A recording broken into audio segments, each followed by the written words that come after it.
Hi, welcome back. In this video, we will see about the scenario adding a node to the cluster. What is the effect on the data on that cluster? When we are adding a node to the cluster, the vBuckets are redistributed to all the nodes during the rebalance. Is there a downtime? No, Couchbase is up and running all the time. How are the vBuckets distributed? By default, vBuckets are moved one at a time. Does it affect performance? It depends. If you have 100% bucket resident ratio, then no. Basically, the resident percent is the amount of bucket data that exists on the disk versus the amount of RAM allocated to that bucket. For example, if you have allocated 10 GB RAM to a bucket and the bucket disk size is 20 GB, then your resident percentage will be 50% because you have 10 GB RAM allocated. Actual data size on the disk is 20 GB, so it is able to store only 10 GB of data in the memory. Rest of the 10 GB will be queried from the disk whenever we query those documents. So it is recommended to have 100% resident ratio, at least for the production environment. If you are not able to allocate that much memory, you can allocate at least 90%. If it is 60% or 70%, you will definitely see the performance issues. This scenario is also similar to adding a node to the cluster. What is the effect on the data on the cluster? The vBuckets are redistributed to all the surviving nodes in the cluster during the rebalance. Is there a downtime? No. Does it affect performance? As we discussed in the previous scenario, it depends. If you have 100% resident ratio, then no. I have connected to my GCP cluster with 7 nodes. So this is the resident percent I'm talking about. As you see here, this bucket is allocated 300 MB memory and the actual data stored on the disk is 4.14 MB. So that's why it is showing 100% resident ratio. For example, we have allocated 300 MB. In case if the data stored on the disk is 1 GB or 2 GB, this will be definitely reduced.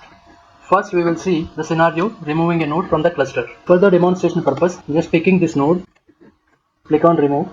You will get a warning. Removing this server will reduce capacity across all data buckets. Which means, let me cancel this. Right now, if you see REST bucket, it is having 300 MB. So once I remove that data node, it will become 200. Because once this data node is removed, we will be left with only 2 data nodes. Similarly, REST EMP and travel sample also assign 200 MB post removal of that node. Because all these buckets are allocated 100 MB per node.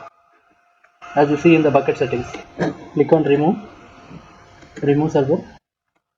Until you click rebalance, this node will be still serving the traffic as we covered in the previous lectures. So just observe what will happen during the rebalance. You can also open one more tab for logs and see what is happening. Now I'm clicking rebalance. In the activity tab, you can expand this.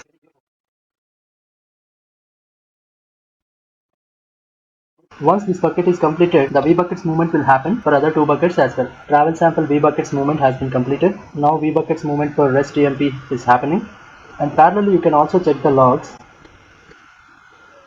Started rebalance, first for travel sample and then for REST EMP and for the REST bucket. You can also see the message shutting down bucket REST EMP on the remove node. Since we connected to the same node, we got this error. We can connect to a different IP. 18091 is the port for HTTPS connection. Sign in. Now the cluster is running with 6 nodes. Let's go and verify the bucket's memory. As we discussed, the bucket memory quota is reduced to 200 MB. And you can also check the logs. Whatever node we removed is left the cluster post the rebalance. And after every rebalance, it will reset the auto failover count. We will discuss about this in the next lectures. Now let's go ahead and add and see what will happen in the cluster when we are adding a node. This was a data service node, so I am adding it as a data service node, add server. Now click rebalance.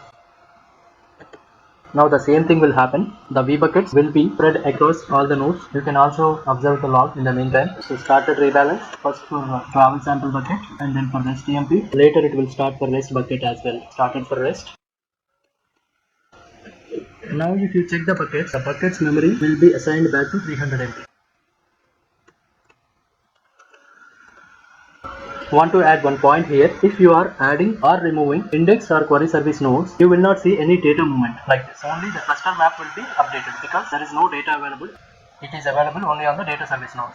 As you see, rebalance completed successfully. If you want, you can download the report. Adding one more point here. So we have an application team which is using the console DNS name instead of individual IPs. So when we are adding new node to the cluster or removing an existing node from the cluster, there are situations where the IP address is not part of the Couchbase cluster, but it is still resolving to the DNS name. So that time, application team may receive error code 500. So to avoid this, what we are following, once we mark the node for removal in the Couchbase UI, we simply go to that specific node and stop the DNS related service. So as soon as we stop that service, the IP will not be showing under the DNS. So that way the connections won't go to that node and application team won't see any error code 500s. In case of node addition, what we follow, we simply add the node to the Couchbase cluster as early as possible. This may not be applicable for all environments. Just in case if you are using DNS, I'm just giving a hint. So that is all about adding and removing a node scenario. See you in the next lecture. Thank you.